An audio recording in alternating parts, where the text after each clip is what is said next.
En el libro Cristo nuestro Salvador del linaje de White, encontramos la historia de Jesús desde su nacimiento en Belén como un bebé. Esta nos habla de su ministerio hasta su muerte y resurrección. Cada aspecto de su vida nos enseña cómo enfrentarnos con nuestro Salvador. Escuchemos. Las enseñanzas de Jesús. Entre los judíos la religión había llegado a ser poco más que una serie de ceremonias. Conforme se fueron apartando del culto verdadero de Dios, y perdiendo el poder espiritual de su palabra, fueron añadiendo ceremonias y tradiciones de su propia invención.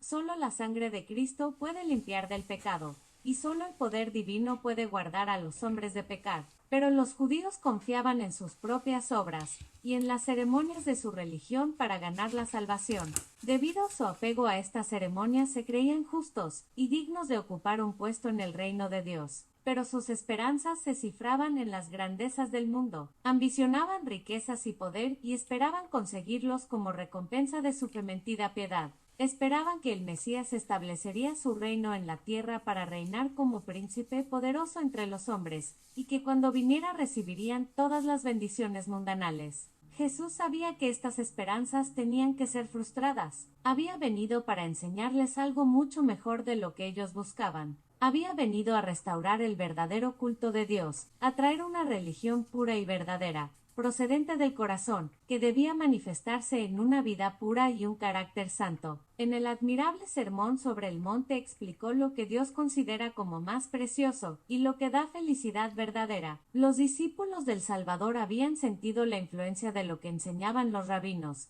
y fue en primer lugar a ellos a quienes Cristo dirigió sus lecciones. Lo que Él les enseñó es también para nosotros. Necesitamos aprender las mismas lecciones. Bienaventurados los pobres en espíritu, dijo Cristo. Los pobres de espíritu son los que reconocen su propia condición pecaminosa y la necesidad que tienen de ayuda. Saben que de sí mismos no pueden hacer nada bueno. Desean la ayuda de Dios. Y a estos es a quienes el Padre da sus bendiciones, porque así dice el alto y el excelso, que habita la eternidad y cuyo nombre es el Santo. Yo habito en el lugar alto y santo, habito también con aquel que es de espíritu contrito y humilde, para vivificar el espíritu de los humildes y para vivificar el corazón de los contritos. Bienaventurados los que lloran, es decir, no los que se quejan de continuo y murmuran y andan de acá para allá con semblante decaído y malhumorados, sino los que están verdaderamente apesadumbrados por causa de sus pecados y piden perdón a Dios. A todos estos Él los perdonará gustoso, pues dice, cambiaré su duelo en alborozo,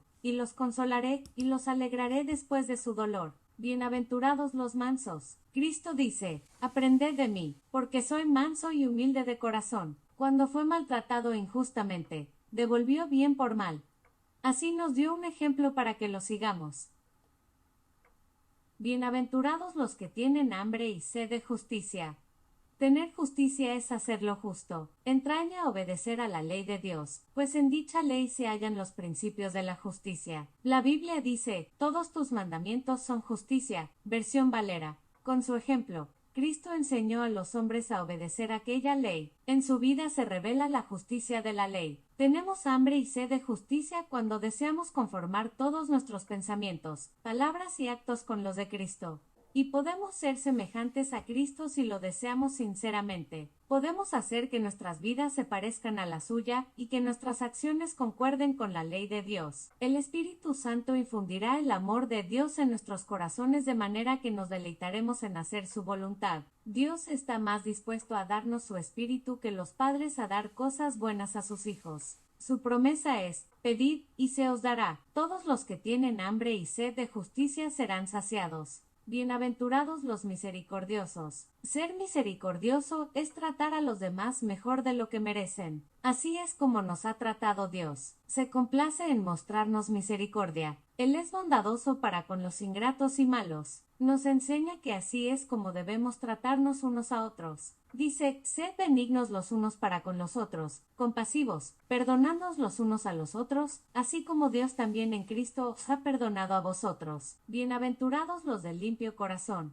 Dios hace más caso de lo que somos en realidad que de lo que pretendemos ser. La hermosura de nuestra apariencia le es indiferente. Lo que Él desea es que nuestros corazones sean puros, porque siendo puro el corazón, buenas serán nuestras palabras y nuestras acciones. El rey David oró diciendo, «Crea en mí, oh Dios, un corazón limpio y renueva un espíritu recto dentro de mí. Sean aceptos los dichos de mi boca, y la meditación de mi corazón, delante de ti, oh Jehová, roca mía y mi redentor». Bienaventurados los pacificadores. Todos los que tengan el espíritu manso y humilde de Cristo serán pacificadores. Este espíritu no provoca nunca contiendas, ni contesta con réplicas airadas. Hace feliz el hogar e imparte una dulce paz que se convierte en bendición para todos los que caen bajo su suave influencia. Bienaventurados los que padecen persecución por causa de la justicia. Cristo sabía que por causa de él muchos de sus discípulos serían echados en la cárcel y muertos, y sin embargo les dijo que no se entristeciesen por eso. Nada puede dañar a los que aman y siguen a Cristo, porque Él estará con ellos en todas partes y en todas las circunstancias. Pueden ser muertos, pero Él les dará la vida eterna y una corona de gloria que nunca ha de marchitarse. Por medio de ellos otros llegarán a conocer al amado Salvador. Cristo dijo a sus discípulos,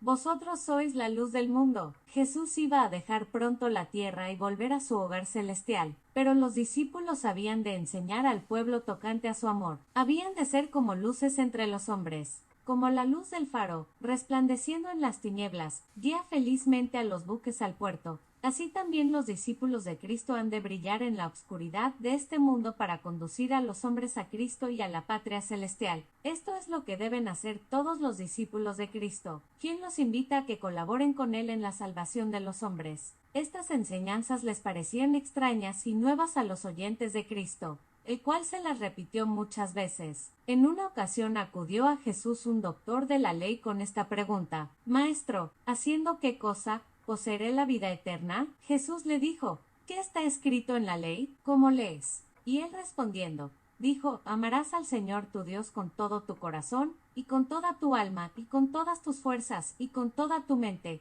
y a tu prójimo como a ti mismo». Jesús le contestó, «Bien has respondido, haz esto y vivirás». El doctor no había hecho esto. Sabía que no había amado a otros como a sí mismo, pero en vez de arrepentirse trató de disculpar su egoísmo. Así que preguntó a Cristo, «¿Y quién es mi prójimo?». Los sacerdotes y los rabinos disputaban frecuentemente sobre este asunto. No consideraban a los pobres e ignorantes como prójimos suyos y no querían manifestarles afecto. Cristo no tomó parte en sus disputas, pero contestó a la pregunta relatando un suceso que había acontecido hacía poco. «Cierto hombre», dijo él, «iba de Jerusalén a Jericó. El camino era escarpado y peñascoso y pasaba por una región desierta y solitaria. Allí el hombre fue atacado por ladrones y despojado de cuanto tenía. Fue golpeado y herido y dejado por muerto en el camino. Mientras allí yacía pasó un sacerdote, y después un levita del templo de Jerusalén. Mas en vez de ayudar al pobre hombre, cruzaron hacia el otro lado del camino.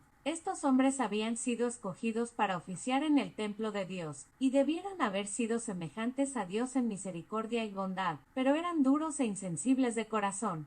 Después se acercó uno de los samaritanos. Estos eran despreciados y odiados por los judíos. Un judío no habría dado a uno de ellos siquiera una copa de agua o un pedazo de pan. Pero el samaritano no se puso a pensar en esto, ni tampoco en que los ladrones podían estar acechándole. Allí yacía el extranjero, ensangrentado y a punto de morir. El samaritano se quitó su propio manto y le envolvió en él. Le dio de su propio vino para beber y derramó aceite en sus heridas. Luego le puso sobre su propia cabalgadura. Le llevó a un mesón y le cuidó toda la noche. Al día siguiente, antes de marchar, pagó al mesonero para que lo cuidara hasta que se restableciese. Así contó Jesús la historia. Luego se volvió hacia el doctor de la ley y le preguntó, «¿Quién de estos tres te parece haber sido prójimo de aquel que cayó en manos de los ladrones?» El doctor de la ley respondió, «Aquel que usó con él de misericordia». Entonces Jesús le dijo, «Ve, y haz tú lo mismo». Así enseñó Jesús que cada persona que necesita de nuestra ayuda es nuestro prójimo. Hemos de tratarla de la misma manera que quisiéramos que se nos tratara a nosotros. El sacerdote y el levita pretendían guardar los mandamientos de Dios, pero era el samaritano el que realmente los guardaba. Su corazón era benigno y lleno de amor. Al cuidar del extranjero herido, mostró tanto amor hacia Dios como hacia el hombre, pues Dios se complace en ver que nos tratamos bien unos a otros. Probamos nuestro amor para con Él siendo bondadosos para con los que nos rodean. Un corazón amante y bondadoso vale más que todas las riquezas del mundo. Los que viven para hacer el bien demuestran que son hijos de Dios. Estos son los que morarán con Cristo en su reino eterno. Espero que la lectura de este día haya sido de inspiración para ti. Por tanto, si aún no te has suscrito, hazlo pronto y no te pierdas la siguiente lectura que publicaremos en 2 días. Que el Señor te bendiga grandemente.